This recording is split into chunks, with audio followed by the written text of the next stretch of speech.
ela vai sair de 5 a 7 mil reais por mês para 20 mil por mês. A minha expectativa é que isso aconteça aí em torno de 3 meses, talvez um pouco mais, um pouco menos.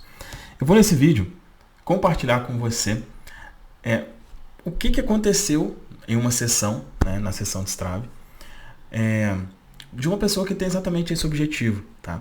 E por que eu gosto aqui de fazer esse tipo de vídeo, né? Porque são histórias reais, são bloqueios reais, são desbloqueios reais.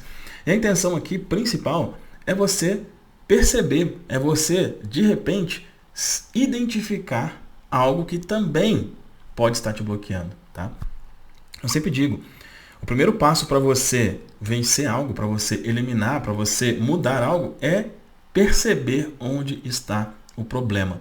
E o principal objetivo desse tipo de vídeo é exatamente esse, tá bom? Então, vou compartilhar aqui com você. Só antes disso, caso você não tenha feito isso ainda, dê um like no vídeo. Isso é bem importante, isso ajuda o YouTube a entender que esse conteúdo é relevante. Se não é inscrito no canal, se inscreva também. Um outro detalhe sobre a sessão de Strave, caso você não tenha me ouvido falar sobre ela, é um atendimento individual onde eu te ajudo em 3 coisas. Primeiro, a diagnosticar onde está a trava. Se você se sente estagnado financeiramente, existe alguma coisa aí, pode ter certeza, tá? Então, primeiro a gente identifica o quê? Você recebe uma ferramenta que ela é condizente com o bloqueio que você tem. Existem 4 tipos de bloqueios principais. Depois de identificar, você vai receber uma ferramenta que é um áudio de auto-hipnose, tá? Que vai resolver qualquer dessas questões que foram encontradas aqui. E o terceiro, você tem um acompanhamento nesse sentido, tá? Se você quer entender como funciona, tem um link aqui abaixo e você pode falar com a minha equipe no WhatsApp aí para entender valores e etc, tá bom? Bom, vamos lá. Então, eu vou compartilhar com você aqui o máximo do que aconteceu lá. Eu vou explicar o que ela queria, quais eram os bloqueios e o que vai ser feito para ser resolvido, ok? Bom, então, primeiramente, quando eu faço ali a sessão, a primeira coisa que eu quero entender é que tipo de problema a pessoa vem enfrentando, né? O que você está buscando? E no caso dela foi o seguinte, ela e o marido são donos de uma lanchonete, né? Ela falou, olha, entra ano e sai ano e as coisas não saem do lugar, né? Eles sempre ficam nesse lucro médio de 5 a 7 mil reais, os dois trabalhando, tá? Então, se a gente for colocar aí dividindo, é como se fosse de 2.500 a 3.500 para cada um. Não é muita coisa, né? E o máximo ali que eles recebem é em dezembro. No mês de dezembro é onde acontece mais ali e chega aqui a 12 mil reais. E a meta é a meta de 20 mil reais. Tá? Então, esse era o problema. Entrando e saindo, não sai do lugar. E olha, dá para viver, mas não realizar grandes coisas. Isso é muito importante. Esse dá para viver. Tá? Dá para viver, cara, eu vou entrar nesse assunto aqui, né, que eu falo sempre que é a maldição do suficiente, né? E era uma questão dela aqui, inclusive, tá? Então, esses eram os problemas. Aí, depois disso, eu perguntei a meta, que era exatamente essa de 20 mil reais por mês. Quando eu falo pra gente traçar uma meta, sempre é uma meta de curto prazo, tá?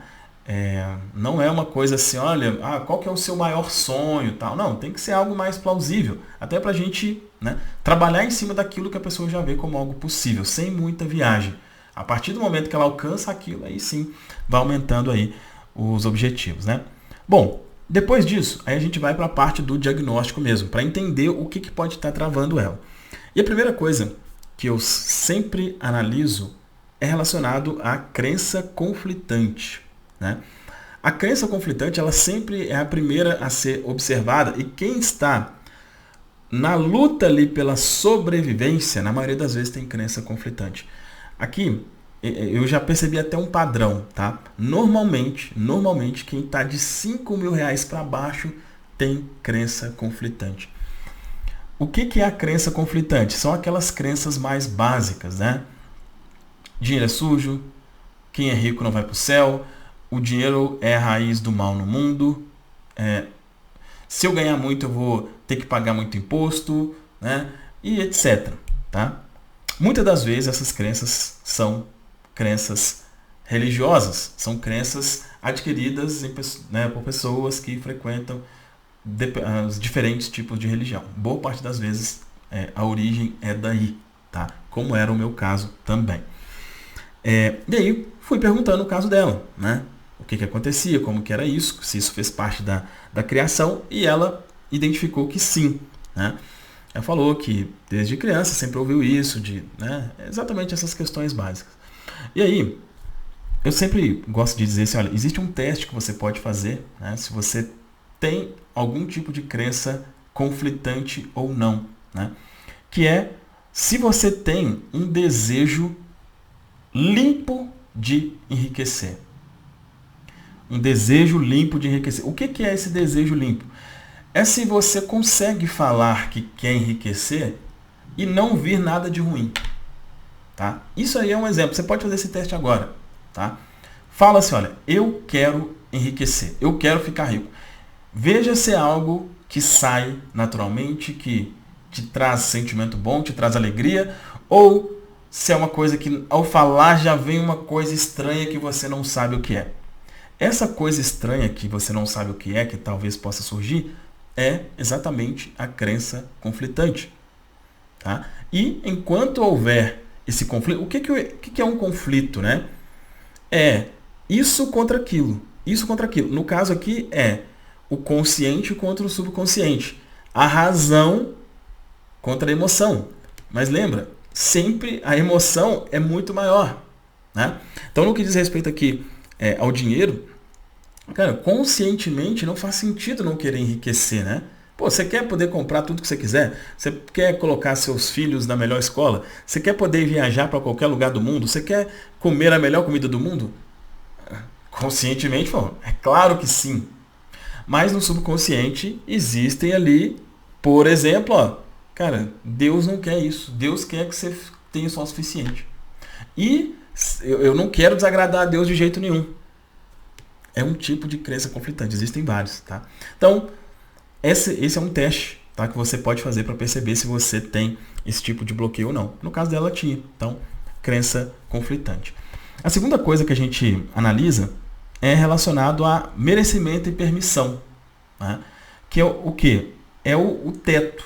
É tipo assim, olha, você só pode chegar até aqui. Não passe disso. No livro Segredos da Mente Milionária chama isso de termostato financeiro, né? Que é o termostato ali, ó, colocou a temperatura ali, ó, né? Foi ali no ar-condicionado, colocou ali 20 graus, cara, fica ali no 20 graus. Financeiramente se eu passei e cheguei no 25, depois eu tenho que cair para 15 para continuar ali nos 20. Isso aí é merecimento e permissão. E aí quando eu falei aqui no início da questão da maldição do suficiente, uma das causas do não merecimento, da falta de permissão, é exatamente isso. É não ter permissão para ter mais, não ter permissão para ter sobrando. Tá? Porque a maioria de nós foi programado para ter o suficiente, para ficar feliz com o suficiente. Então, se eu tenho o suficiente, é aquilo.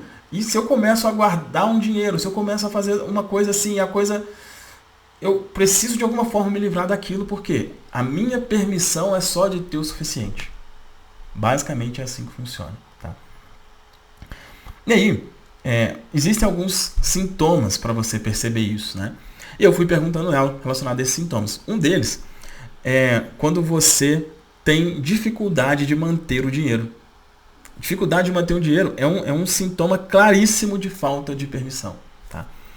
E aí eu fui perguntar para ela isso, né? Ela falou, nossa, esse aí é um que tem muito, né? E ela falou, olha, inclusive, a gente tinha conseguido juntar um bom dinheiro e a gente sofreu um golpe na semana passada.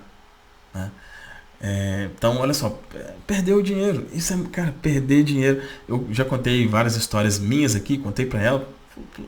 Pô, perdi 200 mil assim, do nada. Depois, cara, exatamente por isso, tá? Então, perder dinheiro, fazer dívida sem menor cabimento, né? Ganhar bem e simplesmente estar sempre sem dinheiro é um sintoma claríssimo de falta de permissão. No caso dela, tinha isso, tá? Outra questão que a gente viu foi com relação a se destacar, né? Como que é a questão de se destacar? Então eu falei, olha, imagina aí a sua lanchonete, bombando, bombando. Ela não está fazendo 20, ela está fazendo 50 mil. E aí você abre outra lanchonete, depois abre outra e abre outra. Como é que vai ser? E aí as pessoas estão sabendo, olha, fulana tá com dinheiro, a coisa tá indo bem. Como é que seria? Ela falou, nossa, eu acho que eu não me sentiria muito bem. Pois é. Né? Então, a dificuldade em se destacar é um outro sintoma claríssimo de não merecimento, de permissão. E cara, não existe, eu costumo dizer esse termo, né? Não existe o rico invisível, tá? Ou existe pouquíssimo, é a exceção da exceção da exceção. Quem tem dinheiro de alguma forma se destaca, as pessoas sabem, você sabe, quem tem, eu sei, sabe? Então, se eu quero ter o dinheiro e não quero me destacar, eu vou me sabotar. Eu vou me sabotar para não me destacar e a coisa de fato não vai acontecer. Tá? Bom, então essa foi uma segunda questão. Outra questão, dentro ainda disso, ganhar dinheiro é difícil. Tá? Ganhar dinheiro é difícil. É na luta, é no sacrifício, é no empenho. Você aprendeu isso? Sim. Então, mais um ponto. Então, o que a gente percebeu ali? Que as duas primeiras questões existiam ali realmente esse bloqueio. Terceira questão que a gente foi analisar foi a questão da capacidade. E aí, na parte da capacidade, eu sempre associo isso com a meta que a pessoa estipulou. Né? Então, eu perguntei para ela, olha, você fala de que quer fazer 20 mil por mês. Mas como que te parece isso? Parece um sonho? Parece uma coisa distante? Eu quero isso, mas isso tá lá longe. Ou é uma coisa que você vê e fala assim, eu tenho certeza que isso vai acontecer.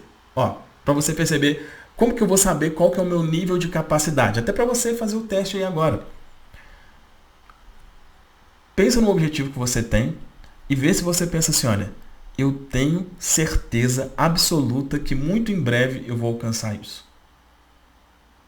Esse é o nível de confiança que você precisa ter na sua capacidade para, de fato, alcançar aquilo. E eu perguntei, né, no caso dela, é isso? E ela falou, não, eu vejo isso, mas vejo como algo distante. Tá?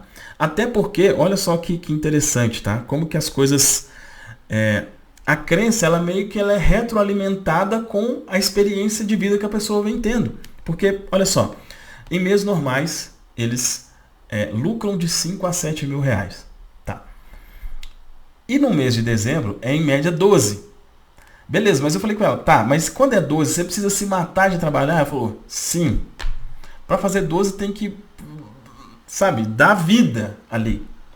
Então, como que ela vai sentir capaz de fazer 20 se ao fazer 12 ela dá a vida? Não tem mais espaço. Não vai existir essa capacidade. Então, a crença do ganhar dinheiro ser difícil, ela é retroalimentada. Porque realmente, para ela ganhar mais ali, ela precisa fazer um esforço muito grande. Só que, olha só, por que ao invés de sempre ter que aumentar ali a produção e vender mais ali naquela lanchonete, por exemplo, né? Por que não abrir outra e ter pessoas trabalhando e abrir uma outra, ou talvez criar uma franquia, ou talvez aumentar os preços, ou... Essas ideias só vão para a pessoa que tem a mente preparada para ela. Entende? E se a pessoa tem a crença de ganhar dinheiro é difícil, as ideias que ela vai ter sempre vai ser relacionado a para eu fazer mais, eu preciso trabalhar mais. Perfeito? Então, outra coisa que a gente identificou, vai ser preciso trabalhar essa crença de capacidade nos 20 mil. E a última coisa é a identidade. Eu vou até tinha que ter falado no início aqui do vídeo. Eu propus para ela fazer uma coisa que para muitos é meio bizarra, inclusive, tá? Mas eu propus e realmente acho que faz muito sentido. Mas vamos lá. A última coisa que eu analiso é a questão da identidade. Tá? A identidade é também conhecido como autoimagem. Basicamente, como você se vê, como você se define. Isso em vários aspectos. Aqui a gente trata da questão financeira. Ou seja, como que eu me vejo? Falando português claro, eu me vejo pobre? Você se identifica como pobre? No caso dela, sim. Falei, cara, enquanto você tiver a imagem de ser pobre, você vai ser. O resultado vai ser condizente com a forma como você se vê. Isso é para tudo. Se uma pessoa se vê como feia, ela vai ter dificuldade com algumas questões, talvez ali na questão do relacionamento. Se ela se vê... Cara, tudo depende de como você se vê. E todas essas crenças que a gente conversa anteriormente, ela é exatamente para chegar no ponto de entender como a pessoa se vê. Qual que é a autoimagem dela. Então, mais um teste para você fazer. Você se vê pobre? Você acha que você é pobre? Você acha que você é classe média? Você, na maioria das vezes, praticamente sempre, vai estar exatamente onde você pensa. Mas lembra, eu sempre gosto de trazer aqui a referência do livro A Ciência de Ficar Rico. A verdade por trás da aparência. Sempre a verdade vai ser o que você pensa primeiro. E a aparência é o resultado daquela verdade. Ou seja, antes de eu... Porque o normal é... Pô, eu quero... No caso dela, eu quero ganhar uns 20 mil por mês e aí eu vou deixar de ser pobre. E não é assim. Eu primeiro preciso não me ver mais como alguém pobre para isso chegar. É assim que funciona. Tá? E aí nesse ponto de autoimagem, inclusive, eu comentei com ela sobre algo, sobre o local, como que o local que a gente mora influencia nisso. Por quê? Porque eu perguntei para ela de onde ela estava falando, e ela era de uma cidade próxima à cidade que eu nasci. Tá? E eu conheci essa cidade. E assim como a cidade que eu nasci, é uma cidade mal falada, vamos dizer assim. Quando você fala que é desse lugar, a pessoa... Nossa, você mora lá? Ih, nossa, que lugar ruim e tal. É conhecido por ser um local ruim. Tá? E o local que você mora, ele diz... Ele fala sobre quem você é e como você se vê. Tá? Então, eu falei com ela, olha, não quer dizer que tenha que ser agora, mas eu te recomendo fortemente que você intencione mudar daí. Por quê? Porque é um local ruim. Aí eu até perguntei para ela, né? Falei, olha, pessoas que ganham o que você quer ganhar, 20 mil por mês, essas pessoas... Tem alguém aí no seu bairro nesse sentido que você conhece? Ela falou, não. Falei, pois é. Então, seria estranho. Não pode ser estranho. Não pode ser estranho. Se é estranho, pô, uma pessoa, é estranho nesse bairro uma pessoa que mora aqui e ganha 20 mil, cara, você precisa estar num bairro que seja condizente com isso, tá? Mas, de novo, sem fazer loucura, intencionar inicialmente, tá? Eu falo sobre isso porque foi uma das coisas que eu digo com certeza que influenciaram muito para mim, tá? Essa questão de morar em um bairro bom, né? E aí entra a questão de veículos, enfim, outras coisas também, tá? Mas a questão do ambiente é o que mais influencia de fato nesse sentido, tá? Então, é uma coisa que eu recomendei para ela e analisa isso também. Faça essa pergunta. Esse é o objetivo que eu quero alcançar. As pessoas onde eu moro aqui, tem alguém com isso? Ou seria uma coisa estranha? Se for estranho, já intencione mudar, tá bom? Bom, como que isso vai ser resolvido, né? Então aqui foi o ponto que a gente percebeu. Basicamente ela vai precisar trabalhar as 4 questões. Questão de conflito, porque ela não consegue falar naturalmente que enriquecer é bom. Questão de merecimento, porque a gente viu lá várias questões. Dinheiro é difícil, não consigo me destacar, né? Dificuldade de manter o dinheiro. Crença de falta de capacidade e a questão da identidade. Isso vai ser resolvido através de áudios de auto-hipnose. Tá? Áudios que vão através de repetição de afirmações, de afirmações, né? Vão falar para ela o oposto daquilo que ela pensa. A forma de mudar uma crença é basicamente essa, é ouvir o contrário. O que a reprogramação faz é como se fosse te colocar em um ambiente onde você só ouvisse coisas boas. Então, na reprogramação dela vai estar lá. Por que agora você aceita ganhar dinheiro de forma fácil e natural? Por que você quer tanto enriquecer? Por que você tem certeza absoluta que muito em breve você vai estar ganhando muito? E assim vai. Tá? Então, A forma de resolver, a forma de mudar crenças é através de repetição do oposto. E você pode repetir isso manualmente, inclusive, falando, escrevendo. A forma mais rápida e eficiente que eu conheço é através de áudios de auto-hipnose, assim como tem áudios gratuitos aqui no canal. A diferença da questão da sessão é que o áudio é direcionado especificamente para aquilo que a pessoa precisa. Tá certo? Bom, então, objetivo desse vídeo, mostrar para você um caso real. Citei aqui os exemplos da pessoa para quê? Para fazer você perceber, fazer você identificar se alguma dessas questões afetam você também, e se afetar, você sabe que enquanto não resolver isso, a estagnação vai continuar, tá? E se você quer alguma ajuda nesse sentido, tá aí a sessão Destrave, né? Eu acredito ser o melhor caminho para você. Tem um link aqui para você entender os detalhes e falar com a equipe no WhatsApp para entender realmente ali sobre preço, enfim, como é que funciona, ok? Fez sentido essa conversa? Deixa aqui um comentário e dá também um like no vídeo. A gente se vê em um próximo vídeo.